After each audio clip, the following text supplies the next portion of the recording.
السلام علیکم ورحمۃ اللہ وبرکاتہ۔ مسجد نبوی شریف میں 29 ذوالقعدہ 1445 ہجری 7 جولائی 2024 کو دیے گئے خطبہ جمعہ کا اردو ترجمہ یوٹیوب چینل دنیا دین پر پیش کیا جا رہا ہے۔ بے شک تمام تعریفیں اللہ تعالیٰ کے لیے ہیں، ہم اس کی حمد بجا لاتے ہیں، اسی سے مدد مانگتے ہیں، اسی سے بخشش طلب کرتے ہیں۔ ہم اپنے نفس کی برائیوں اور اپنے برے اعمال سے اللہ تعالیٰ کی پناہ چاہتے ہیں۔ جس شخص کو اللہ تعالیٰ ہدایت دے اسے کوئی گمراہ کرنے والا نہیں، اور جسے وہ گمراہ کر دے اسے کوئی ہدایت دینے والا نہیں۔ میں گواہی دیتا ہوں کہ اللہ تعالیٰ کے سوا کوئی سچا معبود نہیں، وہ تنہا ہے، اس کا کوئی شریک نہیں، اور میں گواہی دیتا ہوں کہ ہمارے نبی محمد صلی اللہ علیہ وسلم اس کے بندے اور رسول ہیں۔ اے اللہ تو درود و سلام اور برکتیں نازل فرما اپنے بندے اور رسول محمد پر، ان کی آل پر اور ان کے تمام اصحاب پر۔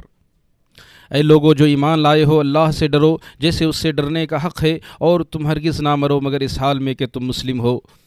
اے لوگو اپنے رب سے ڈرو جس نے تمہیں ایک جان سے پیدا کیا اور اس سے اس کی بیوی پیدا کی، اور ان دونوں سے بہت سے مرد اور عورتیں پھیلا دیں، اور اللہ سے ڈرو جس کے واسطے تم ایک دوسرے سے سوال کرتے ہو، اور رشتے سے بھی، بے شک اللہ ہمیشہ تم پر پورا نگہبان ہے۔ اے ایمان والو اللہ سے ڈرو اور درست بات کہا کرو، وہ تمہارے کاموں کی اصلاح کر دے گا اور تمہارے گناہوں کو معاف کر دے گا، اور جو اللہ اور اس کے رسول کی اطاعت کرے گا وہ یقیناً بڑی کامیابی سے سرفراز ہوگا۔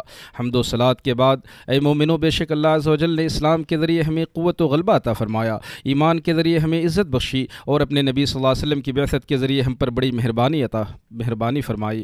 چنانچہ ان کے ذریعے ہمیں گمراہی سے نجات دی اور ہدایت کا راستہ دکھایا، اختلاف و انتشار سے نکال کر اتحاد کی راہ پر گامزن کیا، ہمارے دلوں میں الفت و محبت پیدا کی، ہمیں اپنے دشمنوں پر غلبہ عطا کیا اور ملکوں کو ہمارے زیر نگیں کیا، ہمیں آپس میں محبت کرنے والا بھائی بھائی بنا دیا۔ لہذا لوگو اس عظیم نعمت پر اپنے رب کی تعریف کرو، اس سے مزید فضل و کرم کا طلبگار بنو، اور ان نعمتوں پر اس کا شکر گزار بندہ بنو۔ بے شک اللہ عز و جل نے تم سے سچا وعدہ کیا ہے کہ وہ تمہیں تمہارے مخالفین پر غلبہ عطا کرے گا، اور معصیت کے کاموں اور کفران نعمت سے دور رہو، کیونکہ جو قوم بھی نعمت کی ناشکری کرتی ہے اور توبہ و استغفار کا دامن نہیں تھامتی تو اس کی قوت سلب کر لی جاتی ہے اور دشمن کو اس پر مسلط کر دیا جاتا ہے۔ اللہ تعالیٰ نے یحییٰ بن زکریا علیہ السلام کو 5 باتوں کا حکم دیا کہ وہ خود ان پر عمل کریں اور بنی اسرائیل کو بھی ان پر عمل کرنے کا حکم دیں۔ قریب تھا کہ وہ اس حکم کی تعمیل میں سستی و تاخیر کرتے۔ عیسیٰ علیہ السلام نے کہا کہ اللہ تعالیٰ نے تمہیں ان 5 باتوں کا حکم دیا ہے کہ تم خود ان پر عمل کرو، اور بنو اسرائیل کو بھی حکم دو کہ وہ بھی اس پر عمل کریں، یا تو تم ان کو حکم دو یا پھر میں ان کو حکم دیتا ہوں۔ یحییٰ علیہ السلام نے کہا میں ڈرتا ہوں کہ اگر آپ نے ان امور پر مجھ سے سبقت کی تو میں زمین میں دھسا دیا جاؤں یا عذاب میں مبتلا کر دیا جاؤں۔ پھر انہوں نے لوگوں کو بیت المقدس میں جمع کیا، مسجد لوگوں سے بھر گئی، لوگ کنگوروں پر بیٹھ بھی جا بیٹھے۔ پھر انہوں نے کہا اللہ نے ہمیں 5 باتوں کا حکم دیا ہے کہ میں خود بھی ان پر عمل کروں اور تمہیں حکم دوں کہ تم بھی ان پر عمل کرو۔ پہلی چیز یہ ہے کہ تم اللہ کی عبادت کرو اور اس کے ساتھ کسی کو شریک نہ کرو، اور اس شخص کی مثال جس نے اللہ کے ساتھ شریک کیا اس آدمی کی ہے جس نے ایک غلام خالص اپنے مال سے سونا یا چاندی دے کر خریدا اور اس سے کہا کہ یہ میرا گھر ہے اور یہ میرا پیشہ ہے، تو تم کام کرو اور منافع مجھے دو۔ سو وہ کام کرتا ہے اور نفع اپنے مالک کے سوا کسی اور کو دیتا ہے، تو بھلا کون شخص یہ پسند کر سکتا ہے کہ اس کا غلام اس قسم کا ہو۔ دوسرا، اور اللہ تعالیٰ نے تمہیں صلاۃ کا حکم دیا ہے تو تم جب صلاۃ پڑھو تو ادھر ادھر نہ دیکھو، کیونکہ اللہ اپنا چہرہ صلاۃ پڑھتے ہوئے بندے کے چہرے کی طرف دیکھتا ہے جب تک وہ ادھر ادھر نہ دیکھے۔ اور تمہیں روزہ رکھنے کا حکم دیا ہے، اور اس کی مثال اس آدمی کی ہے جو ایک جماعت کے ساتھ ہے، اس کے ساتھ ایک تھیلی ہے جس میں مشک ہے اور ہر ایک کو اس کی خوشبو بھاتی ہے، اور صائم کے منہ کی بو مشک کی خوشبو سے بڑھ کر ہے۔ اور تمہیں صدقہ و زکوٰۃ دینے کا حکم دیا ہے، اس کی مثال اس شخص کی ہے جسے دشمن نے قیدی بنا لیا ہے اور اس کے ہاتھ اس کی گردن سے ملا کر باندھ دیے ہیں، اور اسے لے کر چلے تاکہ اس کی گردن اڑا دیں۔ تو اس قیدی نے کہا کہ میرے پاس تھوڑا زیادہ جو کچھ مال ہے میں تمہیں فدیہ دے کر اپنے کو چھڑا لینا چاہتا ہوں۔ پھر انہیں فدیہ دے کر میں اپنے آپ کو آزاد کرا لیا۔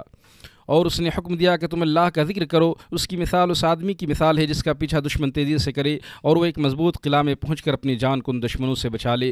ایسا ہی بندہ اپنے کو شیطان کے شر سے اللہ کے ذکر کر کے بغیر نہیں بچا سکتا۔ نبی کریم صلی اللہ علیہ وسلم نے فرمایا میں بھی تمہیں ان 5 چیزوں کا حکم دیتا ہوں جن کا حکم مجھے اللہ نے دیا ہے۔ بات سننا، دوسرا سننے کے بعد اطاعت کرنا، تیسرا جہاد کرنا، چوتھا ہجرت کرنا، 5واں جماعت کے ساتھ رہنا، کیونکہ جماعت سے ایک بارش بھی ہٹا اس نے اسلام کا پٹا اپنی گردن سے باہر نکال پھینکا، مگر یہ کہ پھر اسلام میں واپس آ جائے۔ اور جس نے جاہلیت کا نعرہ لگایا تو وہ جہنم کے ایندھنوں میں سے ایک ایندھن ہے۔ یہ سن کر ایک شخص نے پوچھا اللہ کے رسول اگرچہ وہ نماز پڑھے اور روزہ رکھے؟ آپ نے فرمایا ہاں، اگر وہ نماز پڑھے اور روزہ رکھے تو تم اللہ کے بندو اس اللہ کی پکار پر لبیک کہو جس نے تمہارا نام مسلم و مومن رکھا۔ اللہ تعالیٰ میرے لیے اور آپ سب کے لیے قرآن کریم کو بابرکت بنائے اور اس میں موجود آیات اور حکیمانہ نصائح سے مجھے اور آپ کو فائدہ پہنچائے اور ہم سب کو رسولوں کے سردار محمد صلی اللہ علیہ وسلم کی سنت اور حدیث سے فائدہ پہنچائے۔ میں یہیں سے اپنی بات ختم کرتا ہوں اور اللہ عز و جل سے اپنے لیے، آپ سب کے لیے اور تمام مسلمانوں کے لیے گناہوں کی بخشش طلب کرتا ہوں۔ آپ بھی گناہوں کی بخشش طلب کریں، بے شک وہ بہت زیادہ معاف کرنے والا اور رحم کرنے والا ہے۔ تمام تعریفیں اللہ تعالیٰ کے لیے ہیں جو سارے جہانوں کا پالنہار ہے، جو مہربان اور نہایت رحم کرنے والا ہے۔ میں اپنے پروردگار کی تعریف بیان کرتا ہوں، ظاہری و باطنی تمام نعمتوں پر اس کا شکر بجا لاتا ہوں اور ہر طرح کی خیر و بلائی پر حمد و ثنا بیان کرتا ہوں۔ وہ ایسا ہی ہے جس طرح اس نے خود اپنی حمد و ثنا بیان کی ہے۔ میں گواہی دیتا ہوں کہ اللہ تعالیٰ کے علاوہ کوئی معبود برحق نہیں، وہ متقیوں کا دوست ہے، اور میں گواہی دیتا ہوں کہ ہمارے سردار محمد اللہ کے بندے اور رسول ہیں۔ اے اللہ تو ہمارے سردار محمد پر، ان کی جملہ آل و اصحاب پر رحمت و سلامتی اور برکت نازل فرما۔ اے ایمان والو، اللہ سے ڈرتے رہو اور سچوں کے ساتھ رہو۔ بیان کیا جاتا ہے کہ حضرت نوح علیہ السلام نے اپنے لخت جگر سے کہا، میں آپ کو ایک وصیت کرنا چاہتا ہوں اور جامع مختصر وصیت تاکہ آپ اسے نہ بھولیں۔ میں آپ کو دو چیزوں کے کرنے کی وصیت کرتا ہوں اور دو چیزوں سے منع کرتا ہوں۔ جہاں تک ان دو چیزوں کی بات ہے جن پر عمل کرنے کی وصیت کرتا ہوں، وہ دونوں چیزیں ایسی ہیں جن سے اللہ تعالیٰ اور اس کے نیک بندے خوش ہوتے ہیں اور بکثرت اللہ کے دروازے کو دستک دیتے ہیں۔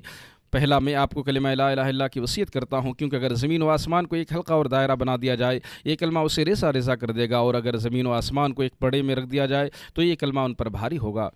دوسرا، میں آپ کو سبحان اللہ و بحمدہ کی وصیت کرتا ہوں، کیونکہ تمام مخلوقات ان دونوں کلمے کا ورد کرتی ہیں اور انہی کے ذریعے تمام مخلوقات کو روزی بہم پہنچتی ہے۔ ارشاد باری تعالی ہے، اور ہر چیز صرف اسی کی حمد و ثنا اور پاکی بیان کرنے میں مشغول ہے، لیکن تم لوگ ان کی تسبیح کو نہیں سمجھتے ہو۔ وہ بے شک بڑا بردبار، بڑا معاف کرنے والا ہے۔ اور جہاں تک ان دو چیزوں کی بات ہے جن سے میں آپ کو منع کرتا ہوں، تو اللہ تعالیٰ اور اس کے نیک بندے ان سے دور ہو جاتے ہیں۔ میں آپ کو شرک اور کبر و غرور سے منع کرتا ہوں۔ اللہ کے بندو، اللہ کی مخلوقات میں سب سے افضل فرد محمد بن عبداللہ پر درود و سلام بھیجو، کیونکہ اللہ تعالیٰ نے تمہیں ان پر درود و سلام بھیجنے کا حکم دیا ہے۔ بے شک اللہ اور اس کے فرشتے نبی صلی اللہ علیہ وسلم پر درود بھیجتے ہیں۔ ایمان والو، تم بھی ان پر درود و سلام بھیجو۔ اے اللہ تو اپنے بندے اور رسول ہمارے نبی محمد صلی اللہ علیہ وسلم پر بکثرت رحمت و سلامتی اور برکت نازل فرما۔